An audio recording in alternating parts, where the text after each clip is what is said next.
name is Joshua Chamago, aka JoshTalks, and this is Value Based. And as you know, every week on this show, we bring somebody important, somebody of value to talk to us and to be of value to us, to every one of us.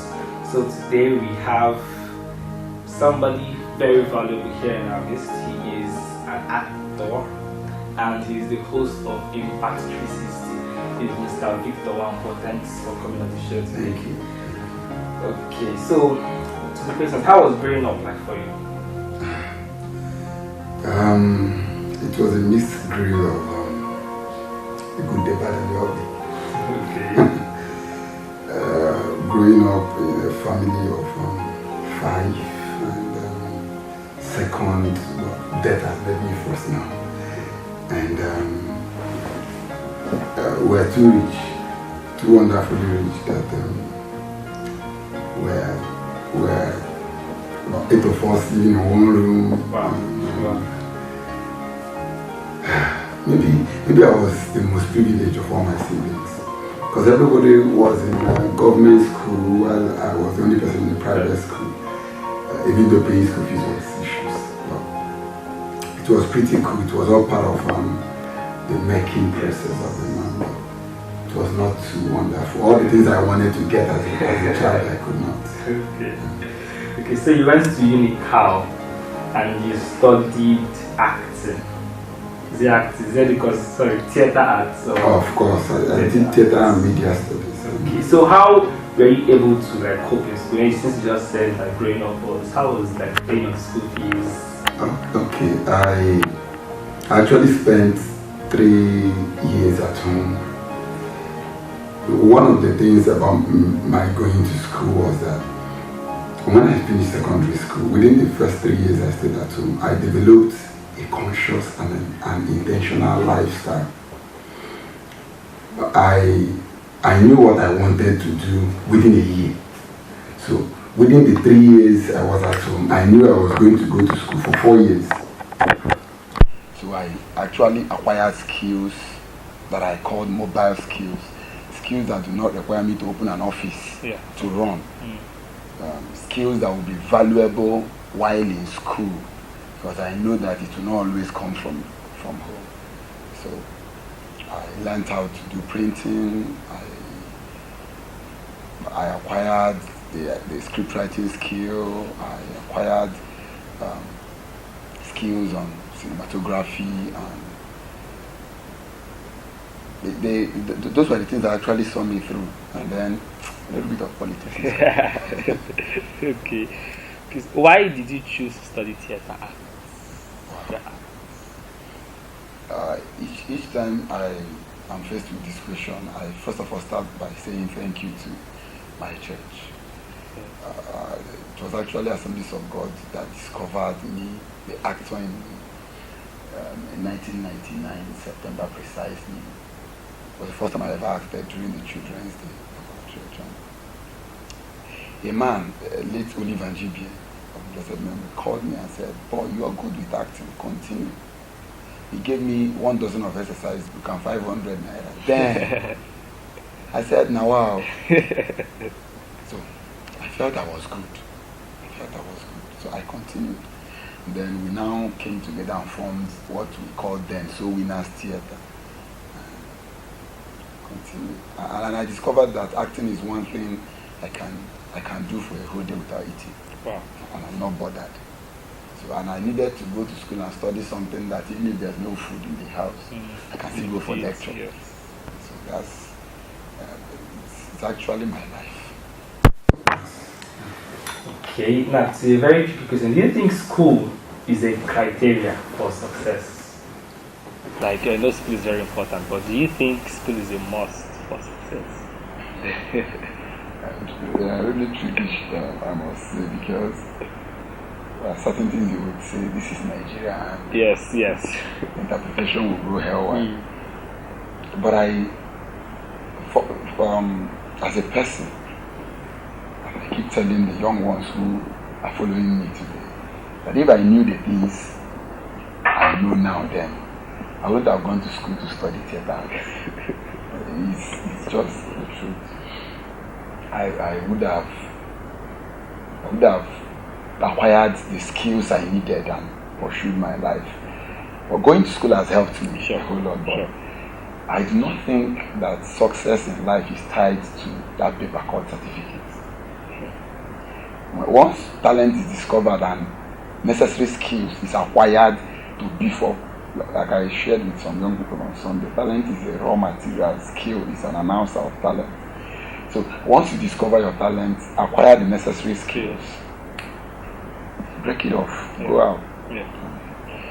Okay. Now, is there any reason you think that you haven't achieved more than you have achieved currently? Like, is there anything that you haven't done or you have done that you feel made you not achieve more than you have achieved presently? Have I achieved anything? Yes. In fact, 360 is something. We are getting to that very soon, Sha. I seriously do not think I've really achieved anything because we are still at the preamble of what we have in mind. There are things that have actually held me back from where I feel I should have been and not. One of it is how do I remember this is a question? Okay, let me restructure the question. If you were 10 or 15 years younger and you know everything you know now, what would you have done differently? Like, if you're 15 years younger than you are now, with all the knowledge you have now, what things would be that you have done that you'll have done differently based on what you have known so far? Wow. Social entrepreneurship. Okay. I would have started social entrepreneurship earlier on before the time I ventured into it. Okay, let's move a little to the movie acting industry. What's the movie industry like? Like, how is acting the profession? How is acting the profession like? Okay.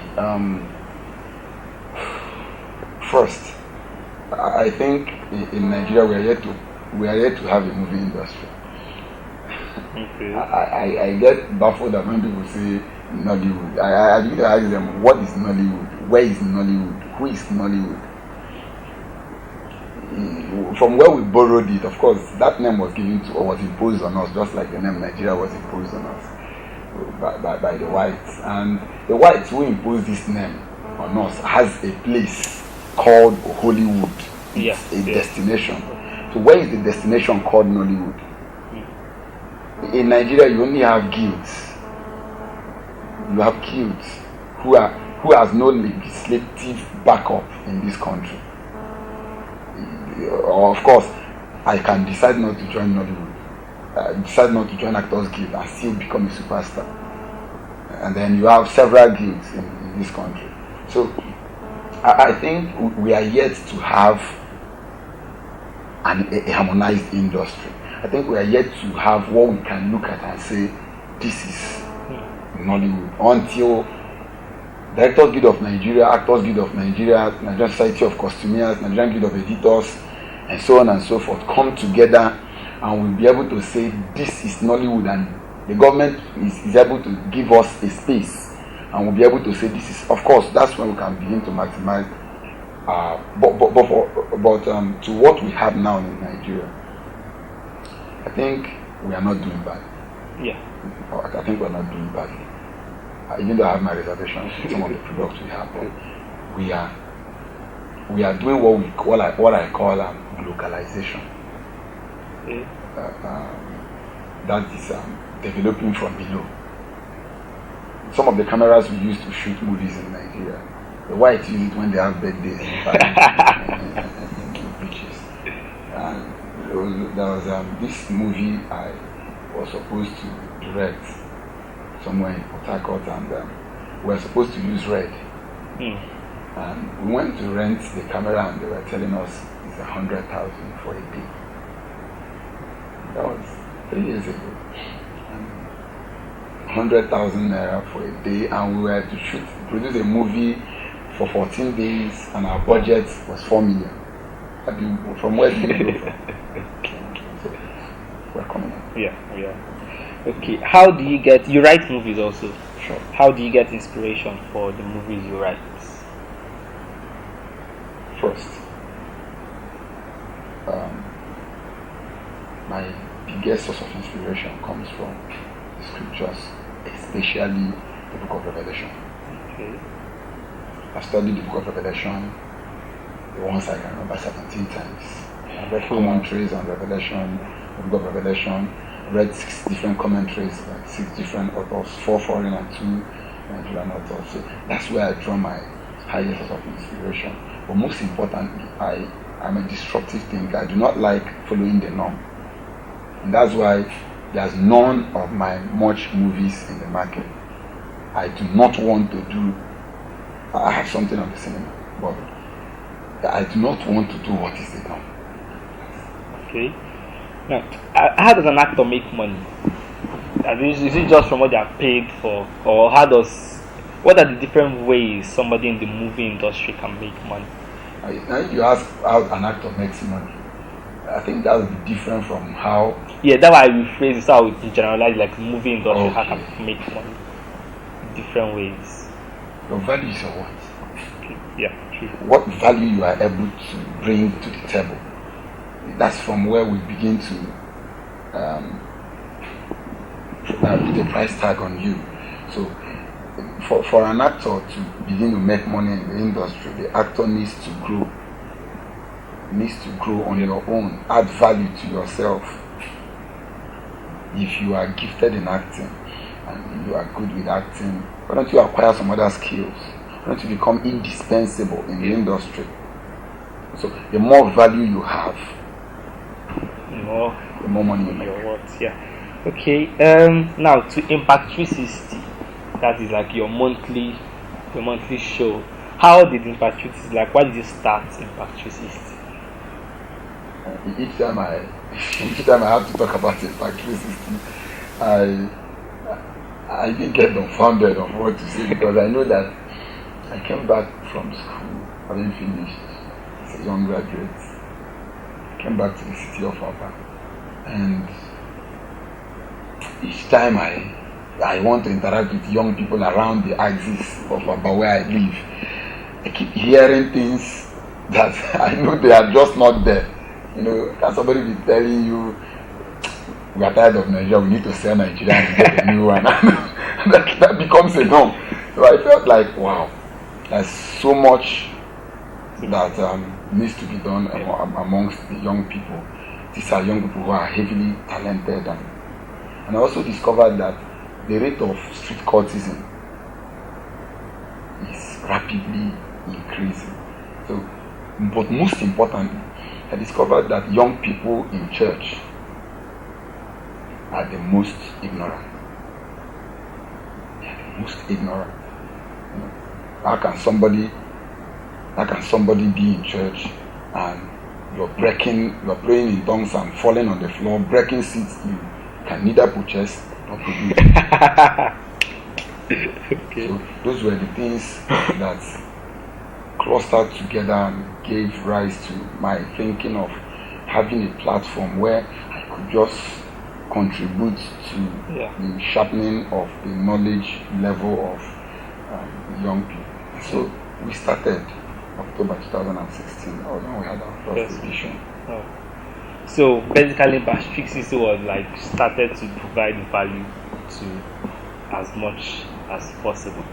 And you might not know this, but let me say, sometime 3-4 years ago, AG Easter Retreat Camp was the first time I was inside your teaching.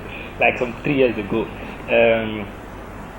It was this Easter camp that you tell us to come back in the night after camp as dismissed in the night, will not come back. And that was like my most enjoyable moment in Easter camp. Like that was the only thing that makes me want to come for Easter camp, truthfully speaking, the nights that we just come out and sit down and you get to talk. Because when you provide value to people, you don't know how long it lasts, the impression lasts in their head. That's because when your life provides value to somebody, you don't know how long it lasts. I've lived with this, like I didn't know that I'll be doing this show. I didn't know that I'll ever have you, but at least I know I'll not forget coming to Easter retreat and wanting to sit in that hall. That was my funniest part of Easter. So just anyhow you can provide value to people in any way possible. You can just provide value to people. Now, what's the vision for Impact 360? Like, well, you said something big, so then you just give us a stick. Like, what's the vision? Okay, it's unfolding. The truth is, that when we started Impact 360, like I said earlier on, I wanted to bring young people around my area together and take them from where they are to where they should be. And there's no ministry. Let me dispel this on this platform. There's no church ministry motive attached to. Of course, we really started the process of registering Impact 360 as a non-governmental organization and not a ministry. And with time, I just discovered that all that was in my mind was not all God wanted about Impact 360. Right now, as we speak, we have Impact 360 in 15 universities that we call Impact 360 Campus Connect, with Umudike being the largest, assisted by Alvan, Unical, so on and so forth. 15 schools, and we are still counting. We have Impact 360 now in Abakaliki. We have Impact 360 Umuahia, and first week of June we are taking off Impact 360 Owerri, and we are. Let me let the cat out of the bag to some extent. We are actually bringing Dr. Tony Elumelu to the city of Aba alongside P2B and Donadu for what we call the Impact 360 Global Conference. And our intention is we've already set up the machinery in motion with what we call the School of Ideas, where we split young people in small unit groups of where they are interested in, those in acting, those in writing, those interested in fashion. Now, theirs is to take 1 month, do a research of the industry where their interest is in, find out the norm and disrupt the norm and come up with something that will add value to that industry. And we are going to have what we call global startup with Dr. Tony Elumelu, and they are to make a formal presentation, and UBA is already opting to fund to a good tune of money for the startups they pick interest in. That's where we're heading to. I want to bring Tony Elumelu, Donald Duke, and Mr. P2B.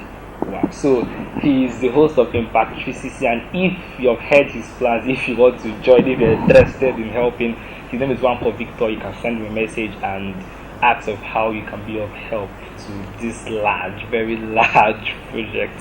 Okay, we are getting to the end. How has social media influenced what you do? Because I am basically a social media marketer, and my base is social media, so I want them to know the importance of social media. How it has affected what you are doing? Okay, some people say Facebook is a liability. I say Facebook is an asset. Yeah, true. Most of the super men who brought to our platform and Impact 360, I have not met them. Wow. I only got in contact with them. I brought Barrister Sam Hart without meeting him for once. Wow. Chatted him up, shared with him what we are doing. And the next month we had Barrister Sam Hart on Impact 360. Auntie Chichi brought her through Facebook. We're talking with Dr. Flo Falayi from Chicago, US. I met him. He's giving us a date through Facebook, and so on and so forth. So I wouldn't know why people say Facebook is a liability. For me, it's an asset. It all depends on what you decide to do with it. So Facebook has greatly helped a son of a keke driver like me to get in contact with so many great men. The commissioner for youth had said, would I forget to mention the fact that the relationship I have with him today, Chief Mike Anyaton, it's a social media relationship until he invited me over to his house and we got talking. So it's all a great experience and a great value that social media has added. Most of our publicity is on social media, even though we still need gurus like you to teach us more. But it has helped us. The good is not here. It's not me. He's talking about it. The good is somewhere else. These factors here are just learning. Okay, so if there was one last thing you could tell everybody, what would it be? Just any angle, just one last story you could tell. I would say Nwankwo Victor created a space for himself via activities, via drama, and JoshTalks have created a space via value based. Do you not have a space? What are you waiting for to create yours? What are you waiting for to start? You are just old enough to start. Yeah, old That's enough. something now. There's no place called future.